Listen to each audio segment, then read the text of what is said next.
palais présidentiel où le chef de l'État, Alassane Ouattara, a reçu une délégation du FIGE, le Forum des inspections générales d'État d'Afrique et institutions assimilées. Le FIGE vient de tenir à Abidjan sa 6e assemblée générale et son 4e colloque. La capitale économique ivoirienne abrite une autre rencontre depuis ce matin. C'est le Forum international sur les réformes institutionnelles et la modernisation de l'État. L'enjeu de ce forum, évaluer les conditions de la réussite des réformes institutionnelles. Et nous aurons un dossier dans ce 20h. Il portera sur les préscolaires. Nous nous interrogerons sur leurs utilités. Pourquoi les parents d'élèves contractent-ils ces prêts? Quelle est la procédure et quelles sont les conditions de remboursement? Réponse dans ce journal. La France et l'Irak organisent aujourd'hui à Paris une réunion ministérielle avec une vingtaine de pays pour préparer l'avenir politique de Mossoul après l'offensive lancée par la coalition internationale pour chasser les terroristes. Bonsoir à tous, merci d'avoir choisi RTI 1 pour vous informer. Nous partons tout de suite pour le palais présidentiel où le chef de l'État, Alassane Ouattara, a reçu une délégation du FIGE, entendez le Forum des inspections générales d'État d'Afrique. Le FIGE vient de tenir à Abidjan sa 6e assemblée générale et son 4e colloque. Les travaux achevés, les inspecteurs généraux d'État d'Afrique sont allés remettre au président ivoirien les conclusions de leurs réflexions et il en ressort leur engagement à promouvoir davantage la bonne gouvernance. Awa Touré pour le reportage. La 6e Assemblée générale est le 4e colloque du Forum des inspections générales d'État d'Afrique, FIGE, ont pris fin ce jeudi à Abidjan. Une délégation du FIGE, conduite par l'inspecteur général d'État Niamey Ngoran, est venue présenter au président de la République Alassane Ouattara les conclusions des travaux. L'une des principales résolutions est la création d'une école de formation au métier d'audit et d'inspection. En effet, cet institut dont vous avez autorisé l'installation en Côte d'Ivoire au sein de l'INPHB, c'est l'Institut national polytechnique Houphouët-Boigny, est un projet auquel notre organisation accorde beaucoup d'importance, Monsieur le Président de la République. Ce projet qui vise à renforcer les compétences institutionnelles et celles de nos structures de contrôle en Afrique, de professionnalisation du métier d'audit et de lutte contre la fraude et la corruption. La bonne gouvernance est pour le président de la République la clé de voûte de toute politique de développement. Raison pour laquelle la notion de bonne gouvernance est en bonne place dans le projet de nouvelle constitution. Je souhaite d'ailleurs que les uns et les autres aillent sur notre site, vous inspecteurs d'État, contrôleurs d'État, sur le site de la présidence pour voir le projet de constitution. Je pense que vous verrez notre souci de tout faire pour nous accrocher à la bonne gouvernance. En réalité, la bonne gouvernance est le creuset de toute bonne politique économique, politique, sociale. S'il n'y a pas de bonne gouvernance, c'est une déperdition de ressources, c'est une perte de temps, c'est fondamentalement une situation qui ne peut pas aboutir à des résultats de la politique qui en réalité concerne l'amélioration du bien-être des populations. Bien évidemment, je voudrais vous féliciter pour la création de l'Institut de formation du FIGE. Et il faut que tous les pays, bien sûr, contribuent au bon fonctionnement et au financement de l'Institut. Nous ferons notre part, bien évidemment, surtout que le siège est ici. L'occasion aussi pour le chef de l'État de présenter à ses hôtes les enjeux du projet de la nouvelle Constitution qui sera soumis au peuple souverain de Côte d'Ivoire le 30 octobre prochain. Cette constitution de la Troisième République essaie de revenir aux fondamentaux qui nous ont permis d'avoir la stabilité et la paix pendant quasiment 4 décennies. Notre constitution qui ira au référendum prévoit donc de réintroduire le poste de vice-président parce que de notre point de vue, c'est important dans nos pays d'avoir une visibilité et une stabilité une fois que les élections ont lieu. Il faut trouver un mécanisme pour éviter de perturber le cycle électoral. C'est pour cela que nous avons introduit la notion d'un vice-président, élu en même temps que le président, comme dans les pays anglophones, ce qui fait que si quelque chose arrive, le vice-président prend le relais et les élections se font comme prévu tous les 5 ans. Ça, c'est le premier élément, la stabilité et la visibilité. La deuxième chose, pour renforcer le pouvoir législatif, nous introduisons un Sénat. Le Sénat, c'est une assemblée territoriale. J'ai estimé, moi, que dans un démarrage, il fallait un Sénat où tout le monde est représenté. Alors, j'ai essayé d'expliquer à l'opposition que si je veux nommer un tiers, c'est en réalité parce que je veux faire rentrer l'opposition dans le Sénat. Donc le fait que le président pourra nommer un tiers permettra de nommer surtout des personnalités de l'opposition qui ont occupé des postes importants aussi bien à l'intérieur qu'à l'extérieur, et même des Ivoiriens à l'extérieur qui peut-être sont dans de grandes facultés, qui ont fait montre de beaucoup de compétences et qui veulent rentrer au pays pour apporter leur contribution. Donc il y a cette idée d'ouvrir le Sénat et ne pas avoir un Sénat qui soit composé rien que par le groupe politique dominant que nous sommes. Évidemment, c'est toujours difficile les questions de constitution parce que les gens pensent que dès qu'on veut faire une nouvelle constitution, c'est parce qu'on veut faire un nouveau mandat. Mais j'ai dit aux uns aux autres, j'ai dit, mais l'année prochaine, moi, ça fera un demi-siècle que je travaille. Et donc, je considère que vraiment, j'ai fait ma part. Mon aîné, le président Bédié et moi-même, nous sommes bien concertés qu'il fallait travailler sur les 4 ans à venir à ce que ce soit une nouvelle génération qui prenne le relais. Donc, il n'y a pas de malice. Les gens pensent qu'il y a toujours une idée derrière la tête, mais c'est plutôt pour préparer le transfert du pouvoir à une nouvelle génération. À l'issue des travaux, la Côte d'Ivoire a été portée à la tête du comité directeur du Forum des inspections générales d'État d'Afrique. Forum qui est composé de 23 organisations de 18 pays. Abidjan abrite également une rencontre depuis ce matin. C'est le Forum international sur les réformes institutionnelles et la modernisation de l'État. L'initiative est du ministère de la fonction publique et de la modernisation de l'administration publique et le secrétariat national au renforcement des capacités. L'enjeu, évaluer les conditions de la réussite des réformes institutionnelles, échanger sur les bonnes pratiques en vue de moderniser l'État, comme nous l'explique Herman Givi.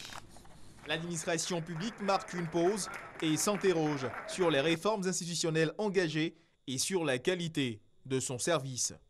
Pour une société qui vise le développement, l'obligation de résultat est une exigence. Cette obligation de résultat nécessite aussi une plus grande motivation des agents publics et des innovations pour améliorer la qualité des services publics.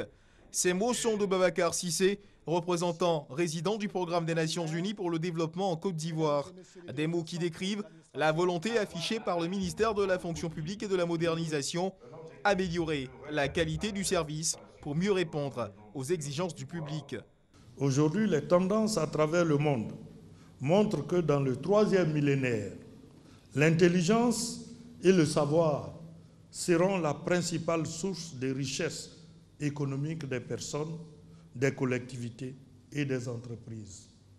C'est pourquoi il est important que notre administration tire le meilleur profit des technologies de l'information et de la communication, ainsi que de leurs applications dans les domaines de la gestion et des services rendus aux entreprises et aux citoyens.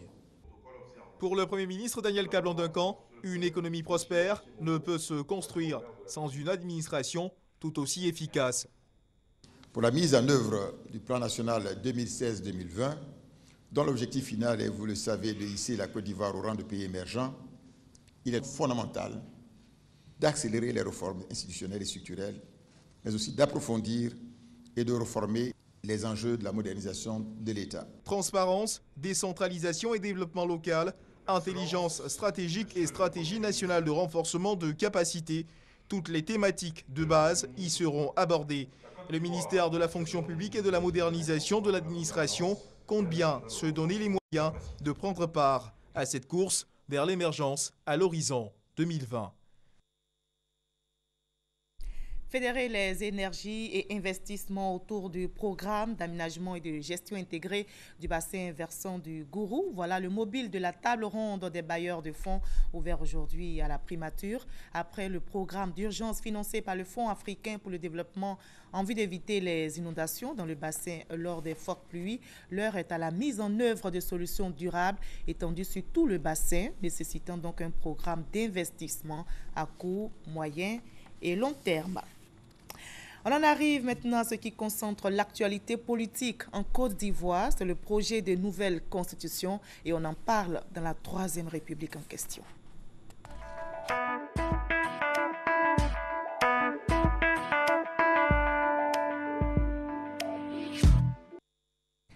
Ce matin, au siège du PDCI à Cocody, les délégués départementaux, communaux, les secrétaires généraux de section du parti et les bureaux nationaux de l'UFPDCI et de la JFPDCI ont échangé sur le projet de nouvelle constitution. Le Premier ministre Daniel Kablan-Duncan, cadre du PDCI, a invité toutes ces instances du parti à battre campagne pour le oui à l'occasion du référendum du 30 octobre prochain. Après donc le PDCI, le Premier ministre Daniel Kablan-Duncan s'est rendu au siège des Républicains à Cocody, toujours pour parler du projet de nouvelle constitution. Le chef du gouvernement ivoirien a rappelé que certains points, dont celui de la création d'une vice-présidence, avaient déjà été proposés en son temps par le premier président de Côte d'Ivoire, Félix Houphouët-Boigny.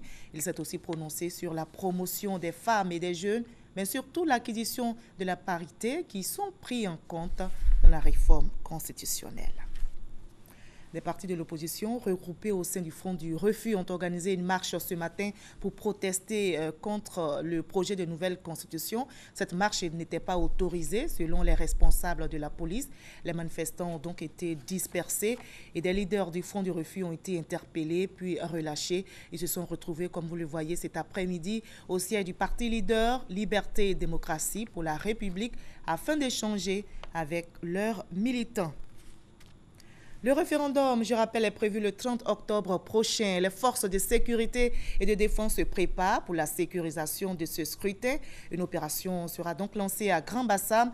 Elle va mobiliser pour l'ensemble du territoire des milliers de policiers, gendarmes et FRC. Et bien avant le lancement de cette opération, 150 soldats sont en ce moment même à Grand-Bassam pour un exercice préparatoire, nous dit Abou Sanogo. L'armée ivoirienne va sécuriser le référendum du dimanche 30 octobre prochain.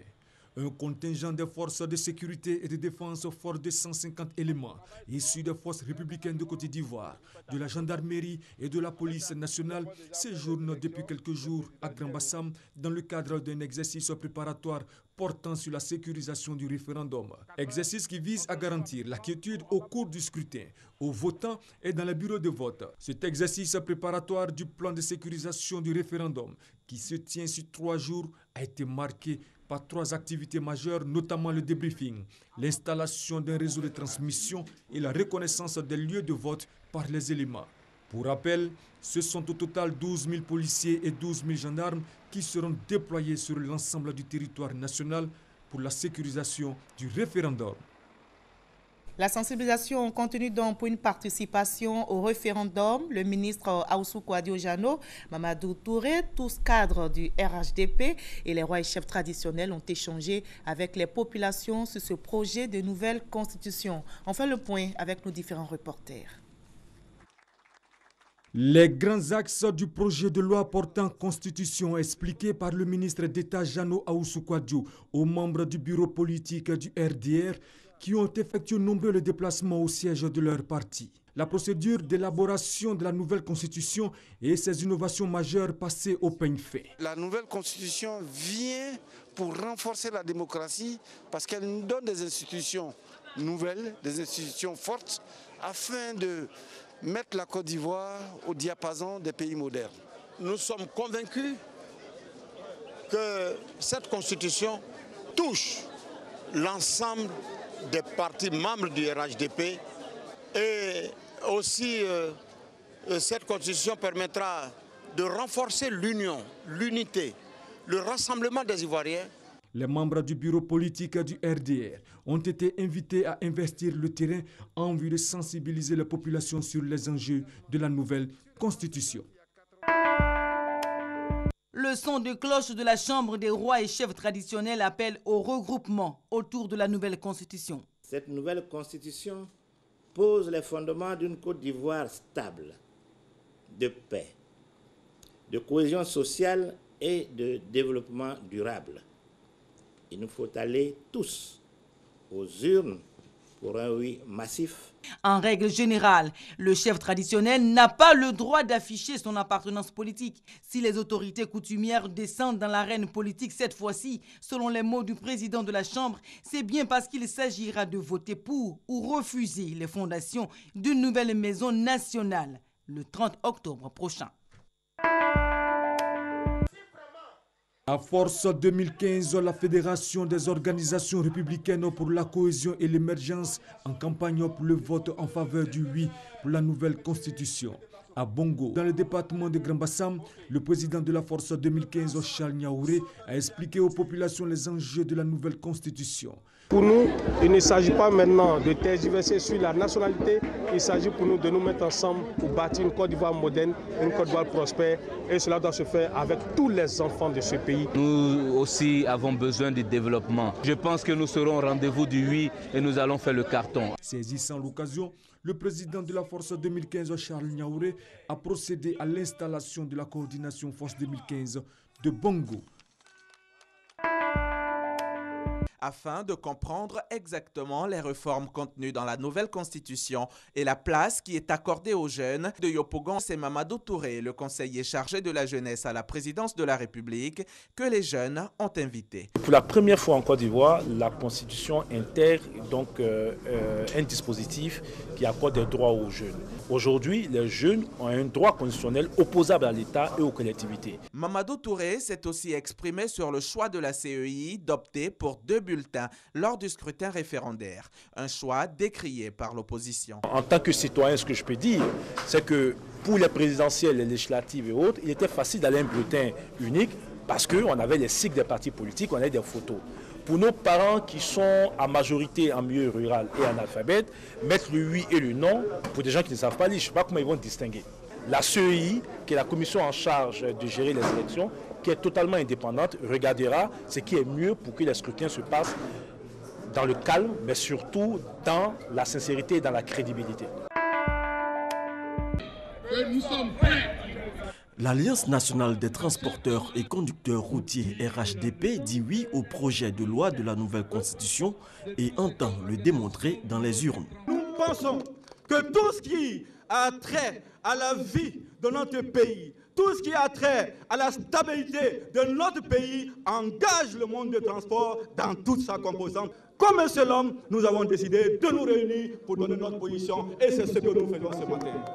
Hier, c'est vous qui avez soutenu le président Alassane.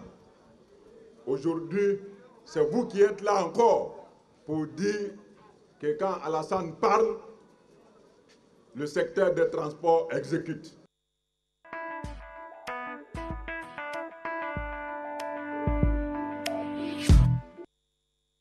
Et c'était la 3e République en question. On en arrive maintenant au dossier de ce 20h. Il porte sur les préscolaires. Quelles sont leurs utilités? Pourquoi les parents d'élèves contractent-ils ces prêts? Quelle est la procédure et qui peut en bénéficier? Quelles sont les conditions de remboursement? Notre reporter Grace Kando a enquêté pour vous. Voyons son dossier. Abi, élève en classe de 5e, et ses sœurs sont en séance d'études ce jour non ouvrable. Leur entrée scolaire a été possible grâce aux prêts scolaires octroyés à leur père par la banque. J'ai 4 enfants. Sans ce prêt-là, vraiment, il serait difficile de joindre les deux bouts. Le prêt scolaire vient à point nommé pour soulager les parents. Chaque année, pour accompagner les parents d'élèves dans l'achat de fournitures scolaires et autres dépenses liées à la rentrée des classes, les banques font des prêts scolaires allant de 7 à 8% d'intérêt et remboursables sur une période de 10 à 12 mois. C'est un appui que les banques apportent à l'ensemble de leurs clients sur toute l'étendue du territoire. On constate que vraiment c'est devenu une fois ou près, avec des conditions alléchantes, défiant vraiment la concurrence. On a des schémas où, sur la base en fait de l'historique du client, des fonds sont mis directement à la disposition des parents. On a également d'autres schémas où ces fonds sont directement payés à l'établissement. Les prêts scolaires sont avantageux du fait qu'on arrive à faire les dépenses à temps voulu, à envoyer les enfants rapidement à l'école. Quelles sont les conditions d'acquisition du prêt scolaire? Qui peut en bénéficier? Tout client d'une banque peut bénéficier des prêts scolaires. Des salariés, des non-salariés, selon des conditions adaptées au niveau de chaque établissement, peut bénéficier en fait des prêts scolaires. On a des fonctionnaires, on a des employés du secteur privé qui en bénéficient. Donc les prêts scolaires, ce n'est pas que aux fonctionnaires, c'est à l'ensemble des travailleurs en fait. Et tout ceci nous permet en fait de tirer les fonctionnaires et les agents du secteur privé des mains de ce qu'on appelle les usuriers. Enfin, en Côte d'Ivoire, on parle de margouillards. Ça leur permet en fait de s'endetter sainement et à des conditions qui soient les plus attrayantes possibles. Hein. Un usurier, voilà, il vous demandera le double de ce qu'il vous aura prêté. Pour un parent d'élève qui veut un prêt, il nous fait la demande, c'est-à-dire une demande écrite. D'abord, pour avoir un prêt, il faut qu'il soit client avec un salaire domicilié. Ça, c'est la première condition. Il nous fait une demande et par la suite, il nous fournit un bulletin de salaire, la photocopie de sa pièce d'identité, un engagement de domiciliation ferme et irrévocable du salaire. Et puis, on procède au traitement. Après avoir réuni tous les documents, on traite le dossier. En 48 heures, le client a son prêt qui est sur son compte. Des procédures longues pour certains parents d'élèves. À propos des prêts scolaires, vraiment, c'est un peu compliqué. Il y a beaucoup de papiers qu'on ne maîtrise pas et puis on n'a pas le temps. Le timing ne nous permet pas d'aller chercher tous ces papiers pour venir demander un prêt scolaire. Donc, je préfère le faire en fonction de mon salaire. Ces prêts ne sont pas toujours utilisés pour la scolarisation des enfants. Ils servent aussi à d'autres fins. Des parents ne trouvent pas nécessaire de s'endetter pour envoyer leurs enfants à l'école. Moi, personnellement, je ne suis pas très intéressée pour l'instant parce que je pense que c'est une question d'organisation. Je sais que si la rentrée c'est dans peut-être 7 mois, je m'organise en fonction de ça. Je fais la rentrée des enfants, donc je n'ai pas personnellement besoin de prêts scolaires. Quand moi je prends les prêts scolaires chaque année, moi ce n'est pas pour scolariser les enfants. Moi je prends ça pour faire d'autres projets. Par exemple, j'étais en chantier. C'est grâce aux prêts scolaires que ma maison a pu arriver un peu loin. Aujourd'hui, j'ai pris encore Dieu me donne l'envie l'année prochaine. Je vais prendre le prêt scolaire pour achever. Les banques proposent des prêts de 100 000 à 3 millions de francs CFA. Au-delà des prêts scolaires, elles se disent favorables au financement des études universitaires, pourvu que la formule idoine soit trouvée. Il faut qu'on puisse réfléchir maintenant par rapport à tous ces étudiants qui sont dans des universités, qui sont dans des écoles, en fait, mettre des schémas en place pour voir comment est-ce qu'on peut financer les études de ces étudiants-là, qui n'ont pas forcément les moyens et qui n'ont pas forcément de bourse, en fait, mais qui sont dans des filières spécialisées qui leur offrent environ 60 à 70% de chances de trouver un emploi. On a le cas de certains étudiants qui sont brillants, qui finissent leurs études, mais qui malheureusement n'ont pas de bourse pour aller à l'étranger, mais qui ont des possibilités d'inscription dans certaines universités. Ça également, il faut réfléchir pour voir comment est-ce qu'on peut accompagner ces étudiants-là en termes de financement. Mais ceci ne peut se faire que dans le cadre d'un partenariat entre l'État et les établissements financiers. De plus en plus, les banques s'engagent à apporter un appui à leurs clients pour la scolarisation de leurs enfants dans de meilleures conditions. Pour les exhorter à y souscrire, une campagne sur les prêts scolaires est ouverte durant les mois de septembre à octobre. Prêt scolaire, quelle utilité? Un dossier réalisé par Grace Kando du service Société de la rédaction. Les élèves du primaire sont invités à se rendre en classe tous les mercredis matins. La mesure décidée par le gouvernement est soutenue par la coordination des directeurs d'école de Côte d'Ivoire. Ces directeurs d'école ont donné leur position aujourd'hui même. C'était au cours d'une déclaration. Nous les écoutons. Suite aux aménagements intervenus dans l'enseignement primaire relatif à la semaine de travail, prenant en compte la matinée du mercredi et l'ajustement des emplois du temps par l'arrêté numéro 86 MEN-DEC du 12 août 2016, la CNDC déclare ce qui suit. 1. Les directeurs d'école de Côte d'Ivoire, à travers la CNDECI, marquent leur entière adhésion à cette innovation en tant que garant de l'administration scolaire à la tête de chaque école primaire. 2. La CNDECI, rappelant à tous les fonctions administratives du directeur d'école au bas de l'échelle scolaire, invite tous les directeurs au respect scrupuleux de cette décision. 3.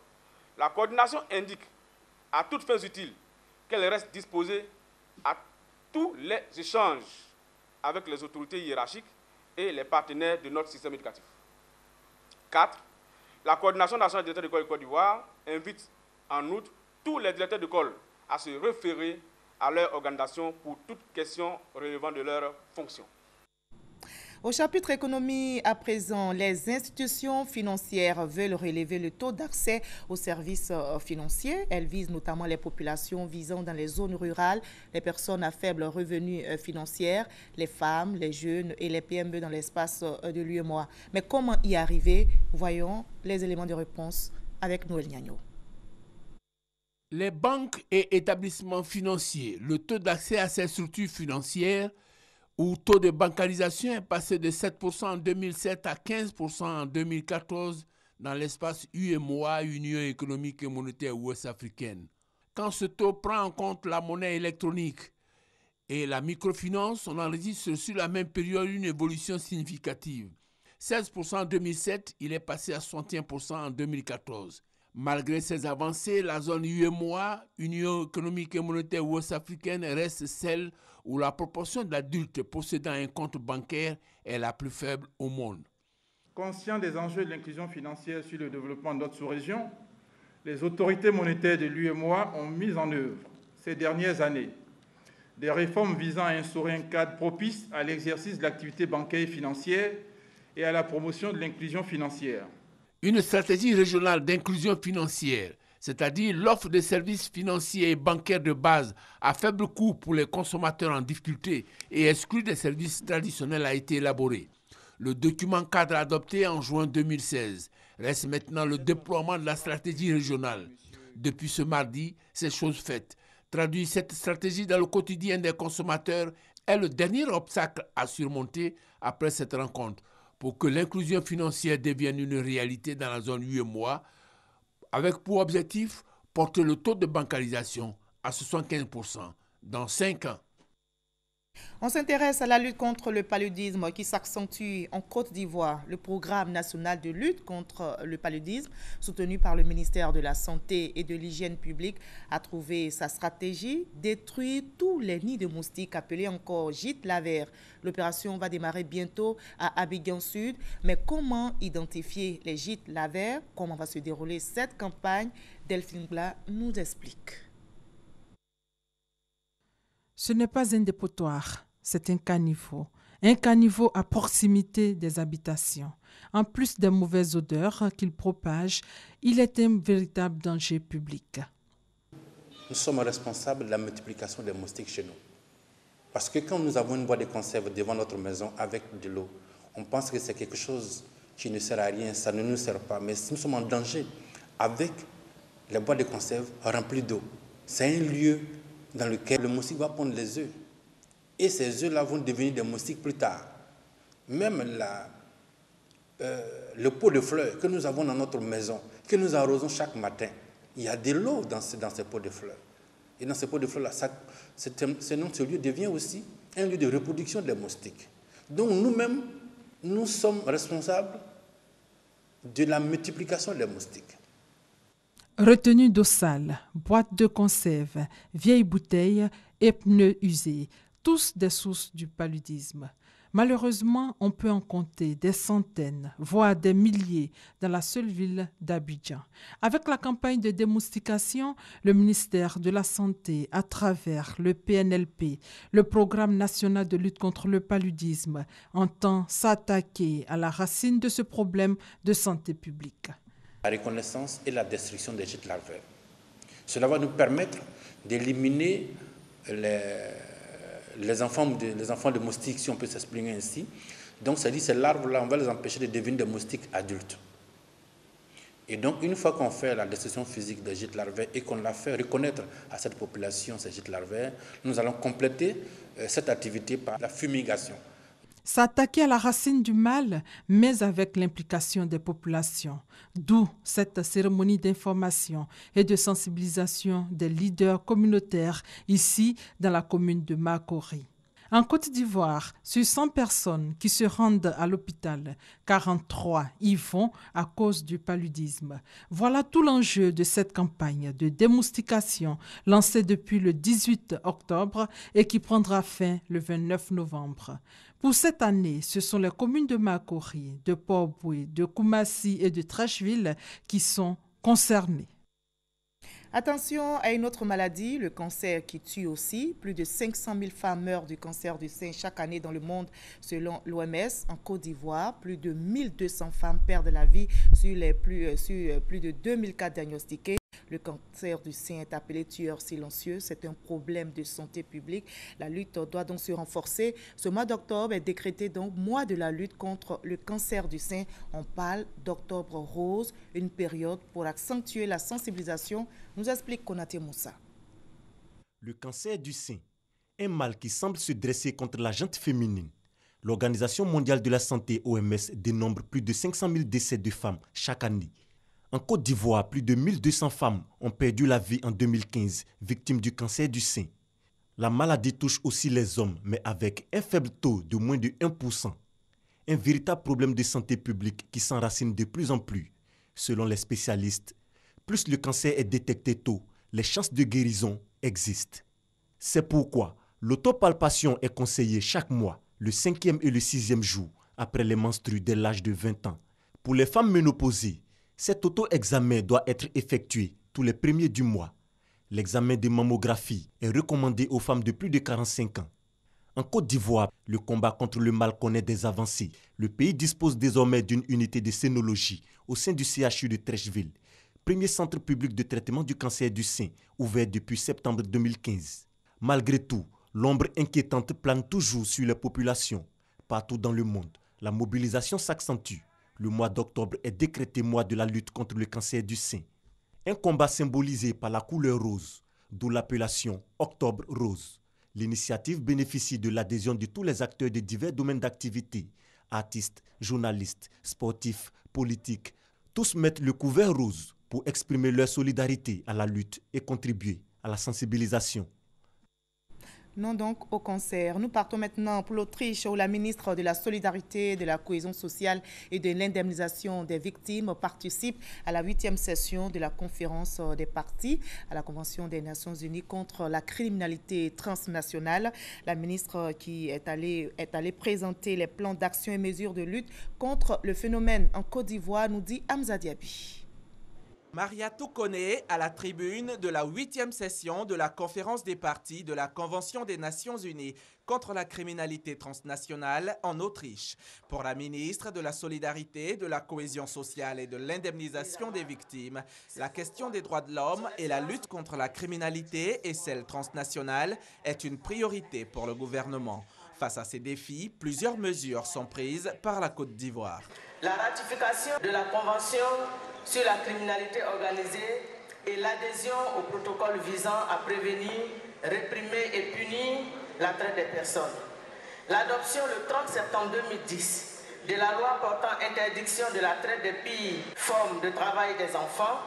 La mise en place d'un réseau de parlementaires pour la réflexion sur les enjeux liés au trafic illicite et à la criminalité transnationale organisée.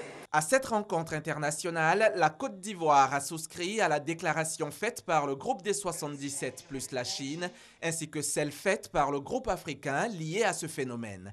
Au cours de cette 8e session, l'Assemblée a désigné la costaricaine Maria del Pilar, présidente de la conférence. En Irak, l'armée poursuit son offensive pour reprendre les villes tombées aux mains de l'organisation de l'État islamique et la bataille pour la stabilisation de Mossoul est non seulement militaire mais aussi politique et humanitaire. Une vingtaine de pays et organisations dont les États-Unis, la Turquie, les pays du Golfe et les Européens sont réunis à Paris pour discuter justement de l'avenir politique de la ville de Mossoul. 3 priorités ont été ciblées: protéger les populations civiles de Mossoul et de la région, leur apporter une assistance humanitaire et enfin mettre en place une administration efficace pour stabiliser la ville. Ce communiqué qui vient justement de nous parvenir, je vous en donne le contenu. Le Collège des conseillers du Conseil national de la presse délibérant en sa 8e session ordinaire de l'année 2016, le mercredi 19 octobre, a suspendu de parution pendant 15 jours ouvrables les quotidiens La Voix originale et Aujourd'hui, respectivement édités par les entreprises de presse LG Éditions et les éditions Aujourd'hui SURL. Il relève des faits que les 10 quotidiens attribuent régulièrement dans leur parution les qualités de président, de vice-président, de secrétaire général du Front populaire ivoirien à des personnes qui ne les détiennent pas en dépit de l'existence d'une décision de justice prise en la matière. S'agissant particulièrement du quotidien La Voix originale, il mentionne en nota bene au bas de ses articles ce qui suit. Le Front populaire ivoirien, FPI, dont il s'agit ici, est le parti fondé par Laurent Gbagbo et présidé par lui. Décision non contestée du 3e congrès extraordinaire du 30 avril 2015. À ne pas confondre avec le FPI artificiel voulu par le chef de l'État, Alassane Dramane Ouattara, et son appareil judiciaire au profit d'un groupe choisi par eux. C'est pourquoi, au regard de ce qui précède et des risques graves que fait peser ce bicéphalisme sciemment entretenu à la tête du FPI sur la paix sociale, le CNP a décidé de la suspension des quotidiens La Voix originale et Aujourd'hui pour 15 jours de parution chacun, conformément à l'article 47 de la loi du 14 décembre 2004 portant régime juridique de la presse. Les entreprises de presse LG Éditions et les éditions Aujourd'hui SURL disposent chacune en ce qui la concerne d'un délai de 30 jours à compter de la notification qui en sera faite à leurs représentants légaux pour saisir la chambre administrative de la Cour suprême, signé par le CNP, le président Raphaël Lacpé. Et ce communiqué met fin en ce 20h. Merci à vous tous de votre aimable attention. J'aurai du plaisir à vous retrouver demain à la même heure et bien sûr sur la même chaîne.